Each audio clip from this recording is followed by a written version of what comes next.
Nandito tayo sa lumang bahay. Hindi pa napapalinis ulit. Sobrang madumi na. Magpapalinis tayo ng sobra-sobra o ng bonggang-bongga dahil uuwi po ang kapatid ko galing Japan.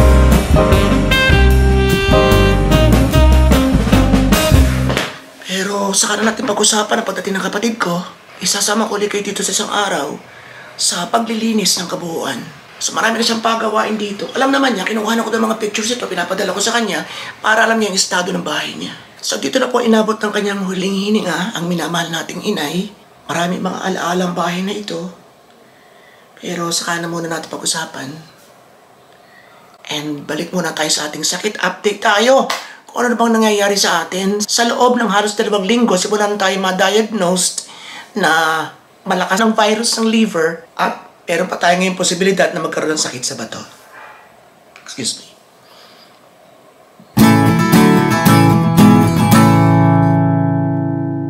Ayan o. So meron tayo mga ganyan. Ayan.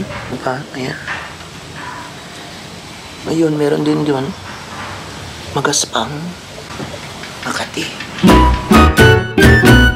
Nakakapanghina na sabay-sabay dahil bukod sa ating iniisip na kidney at tatay, ay meron pa tayong matagal na, kalimutan ko sabihin sa iba kong mga vlogs, na 2004 pa po, ay meron na tayong gallstone.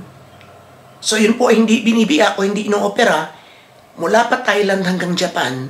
Kasi ang sabi ng mga doktor, kailangan mo nang merong extreme pain bago ito biyakin o bago ako operahan. Kaya talagang inihahanda ko ng sarili ko sa mga malalaki pang gastusan. Lalo pat, ganun nga sitwasyon. Sabay-sabay. Yung mahirap dun. Sabay-sabay. Sana naman ay maagapan pa at maayos pa. So, ulit mga nararamdaman ko sa loob ng ilang araw ulit, nadagdagan pa. Bukod sa ating nararamdaman sa katawan, ay nagbabalik pa yung mga sakit natin sa balat. Ayan, siguro dala ng self-denial siguro kung sabihin kong walang stress. Pero yun na yun eh. May dalang stress kahit hindi mo maminin na stress na ay yun na yun, stress.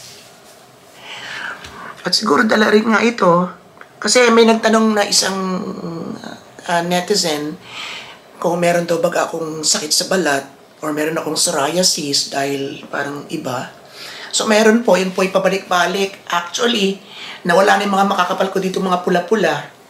Ang natitira na lang minsan na patuloy na bumabalik yung pailan-ilan dito makakapal para mga mapa, lalo pa pag ako'y pinapawisan. And yun na nga, siguro stress, ay meron pa rin tayo sa yung mga balabalakubak sa ano. Hindi ko alam kung kita ninyo. Pero meron tayong mga balabalakubak sa kilay. Meron tayong problema sa scalp. Alam niyo yun. That's why kulang talaga ako ng kulang ako ng kumpiyansa sa sarili o self-confidence para ipagpatuloy yung mga pwede ko pang gawin na ginagawa ko before. Ang akin po kasing trabaho noon, bago ako umalis puntang Japan, ay event planner. So, you are entertaining a lot of people, mixing with a lot of people, meeting a lot of people, talking before hundreds of people. Ewan ko, nawala yung aking self-esteem pagdating sa mga ganito. Feeling ko hindi na kaya ng boses ko mag-host. Feeling ko naubusan ako ng konti mga ideas sa pagdidirect o pag-organize sa mga pageants and everything. So yun, so hindi ko talaga itinatry yun, hindi ako nagpapakita dito na interesado akong balikan ulit ito. Because admittedly, para talagang parang wala talaga na rin akong interest. Actually, meron akong isang offer, bibigyan ako ng invitation papunta ng Amerika. Siguro mga ilang buwan para ayusin ang isang programa na nauukol sa mga Pinoys sa US at mga taga-Oriental Mindoro. So yun, kinontak ako nung namamahala nito na isa nating dating kaibigan. Pero alam mo yun, hindi na ako nagpakita ng interest, hindi na ako sumagot. Yun. Dahil nga sa sitwasyon natin, lalo pa ngayon, medyo nag-yellowish pa tayo. Hindi lang masyadong halata dito, pero para maputla-putla pa rin yung ating mata. Yan, hindi pa ako nakakapaglinis-linis. Naligo lang ako, pero hindi pa ako nakakapag-ahit-ahit. Mga ganun. So, ang daming epekto. Ang daming epekto. Hindi ko alam sa inyo kung sino mga nakakaranas ng ganito na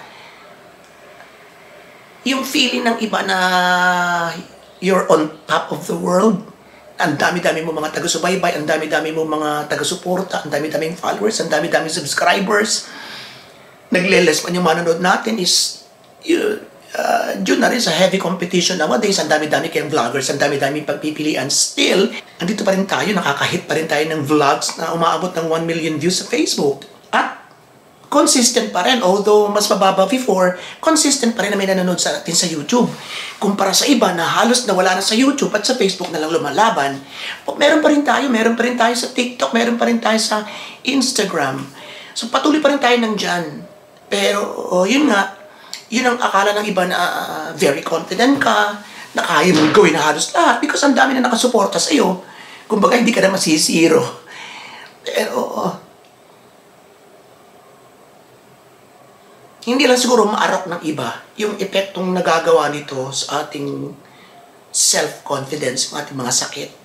Lalo pa ako, hindi lang naman yung sa loob, kundi sa physical.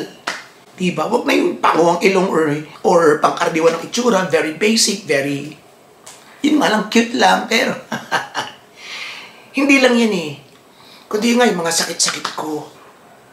Tapos nag-iba yung boses ko simula noon. Nung talagang ako yung number 1 dito sa buong Mindoro na host and pageant organizer. Ako talaga. Walang keme. And I'm very happy na yung inaanak ko naman na nag-handle ngayon. So parang siya yung pumalit sa akin. So update tayo pa more sa ating nararamdaman mula dun sa ating huling vlog. Medyo wala na. Yung pain sa sikmura. Yung kawalan ng gana ng pagkain nandun pa rin. So kagaya kanina nagpa-steam na naman ako. And then nagpabili rin ako ng nilaga maninga kahapon inilaga. And then, kaya nga kailangan ko ng nutritionist or dietitian. Because may pagkain pwede sa liver, hindi naman pwede sa kidney, hindi rin pwede sa gallstone, tapos bawal pa rin sa skin. Alam mo yun, ang dami, halos 4 yung kailangan kong pakisamahan. Diba? Ay kung liver lang, hindi alam mo, tumbok mo, madaling isaayos ang iyong mga kakainin, ang iyong mga iinumin. Pero dito, mahirap. Kasi baka sumobra yung isang bagay na pwede rin sa isa. Or makain ko yung isang bagay na pwede rin sa isa, healthy rin sa isa, pero bawal na bawal pala rin sa isa at magsasarga ng, magtitrigger ng kung ano-ano. Diba? Alam niyo yun. Ay, dito tayo. Maya-maya, lakad-lakad ulit tayo dito sa labas. Actually, kanina umaga, naglakad-lakad ako. Siguro mga 15 minutes, exercise sa labas. Kasi maraming nagsasabi na kailangan ko talaga ng exercise. Sabi naman mismo ng doktor, na kailangan ko ng konting ehersisyo, konting papawis. Kaya syempre gagawin natin, di ba na mahirap gawin? Ang pinakamahirap talaga sa aking kalagayan yung sa umaga. Because maasim na sikmura ako, tapos nainom ako ng gamot, walang laman ng tiyan. Tapos wala na ulit akong gana after 2 hours sa pwede na akong kumain. Mga ganun, ang hirap.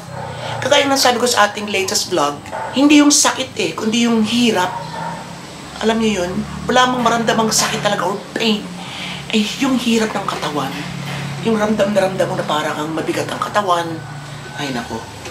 So yun. Tungkol naman sa ating dietitian, nutritionist, may kausap tayo last week. Nung Tuesday, sabi niya, sige po sir, bukas na lang, ganyan-ganyan. And then, nag-hintay pa rin ako ng 3 days, wala pa rin siya. Tinapat ko na siya kanina. Sabi ko, kung hindi magagawa kasi baka nahihiya lang siya, busy siya, ay magpapagawa ako sa iba. Kasi kailangan ko talaga, hindi naman isang bagay yun na humihingi ako sa kanya o nagpapagawa ako sa kanya dahil kailangan ko anytime, kundi kailangan ko siya ASAP. Diba? So, ako na namin usapan, kahit muna 1 week trial, kung magiging maayos. Pero wala talaga, kaya tinapat ko na siya kanina. Kaya naghahanap naman tayo ng bago, nag-post na naman tayo ngayon, at baka merong sasagot. Gusto ko sanang dumaan sa kay Padre Pio para, para makapagdasal tayo, para ma-heal pa more, diba, sa ngalan ng ating Panginoong Hesus. Pero hindi po ngayon yung ating nagpamaneho. Meron po tayong bago nagpamaneho, pero wow, dancer din. Pinsan po siya ni Chito. Kasama na natin siya yung unang pagsulpot ng sakit ko. Kaya lang, di bihira makuha na ng camera. Tapos, kinonto ko siya kanina, meron na naman siyang sayaw. Pero yung si Chito kasi, hindi rin po pwede. Dahil nagtuturo siya ngayon. Isang buwan na, nagtuturo sila ng sayaw na pang street dancing. O, diba? Ito namang isa, si Junjun, ay dance instructor ng ballroom. Yun. So, parang meron siya sa isang katabing bayan, meron siyang trabaho. Kaya wala tayo, hindi tayo makalabas talaga. So, yung pagpunta natin dito, kasi doon po tayo nakatira kina Ira, ay hindi ko pa rin masasabing labas kasi pagkatapos ng tricycle, ipasok na tayo dito. So, hindi pa talaga tayo nahahanginan sa labas. Kasi kung saan magpahangin sa tabing dagat, sa tabing ilog, sa may palayan, malapit sa nature. So, tsaga-tsaga muna tayo dito.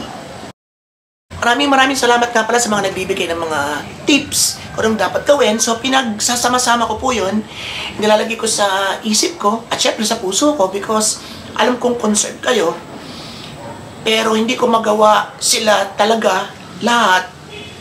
At kailangan ko pa rin i-consulta ito sa aking doktor. Alam niyo yun, I hope you understand. Na sa sobrang dami, baka lalong magkahalo-halo. Kasi iba-iba talaga, iba-iba. Yung iba naririnig lang nila, iba naranasan nila, yung iba naranasan ng kapamilya nila, mga ganon. So, ang dami. At ang dami ko rin talagang natutunan ng mga luto-luto, mga herbal, na gamot, may mga holistic approach pa, ang dami. Ina-absorb naman natin. Para kung talagang sabi ng doktor, okay, pwede ganyan, di isasama natin. Hindi ko alam kung kitang-kita nyo ron kanina, pero yun o. Yung para siyang... Ayan, kita rito medyo ano ng mata ko, di ba? Medyo yellowish.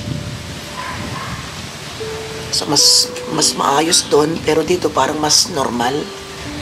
Ayan o. So, meron tayo mga ganyan. Ayan. Ayan pa. Ayan. Ayun, meron din doon. Magaspang. Makati.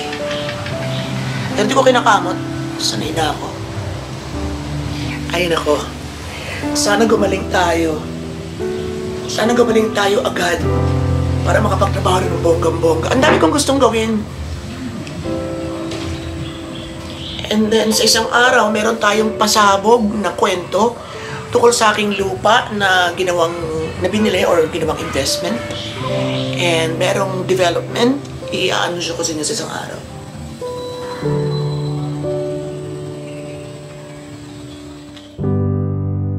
So, ngayon, wala tayong pain na nararamdaman, pero ang bigat ng katawan. Hindi siya masakit, mabigat lang. Ganun. Tapos, iniisip ko naman, anong kakainin ko na pwedeng tanggapin? Hindi nyo pa alam kahapon. Parang hindi maipasok yung tubig sa lalamunan ko. Parang hindi tanggapin ang sikmura ko. Parang hindi tanggapin ang bibig ko, parang mapait-pait. So, ganun na naramdaman ng inay nun. Ayaw niya ng tubig. Iba na yung lasa niya sa tubig. So, ganun yung aking panlasa kahapon na parang pinoproblema ko kung paano ko iinom. Pinoproblema ko kung paano ko iinimin ng tubig na kailangan ko naman kasi may iniinom na gamot. Kung gaanong pagtitiis ang gagawin ko. Alam mo yung ganun? Yung meron kang tiis na peg, tubig lang naman. Kung naranasan ko yung kahapon. Kanina, nakainom naman ulit ako kanina. So, mag-i-receive tayo ng iba pa na pwede nating replacement sa tubig. Makain naman tayo ng tubig, at least may panglaban sa dehydration in case. Hindi ko naman alam kung anong kakainin ko.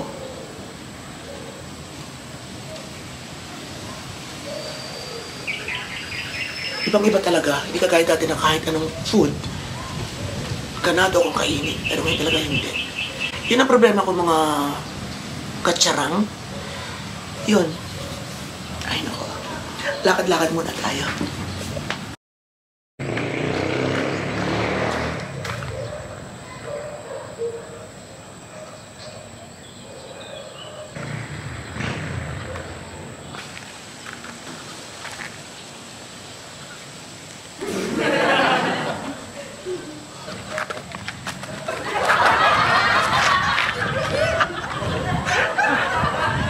Matay pa yung atay natin sa kasasayaw.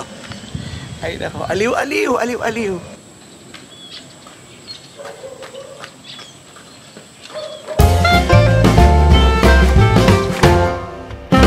Ayun, okay.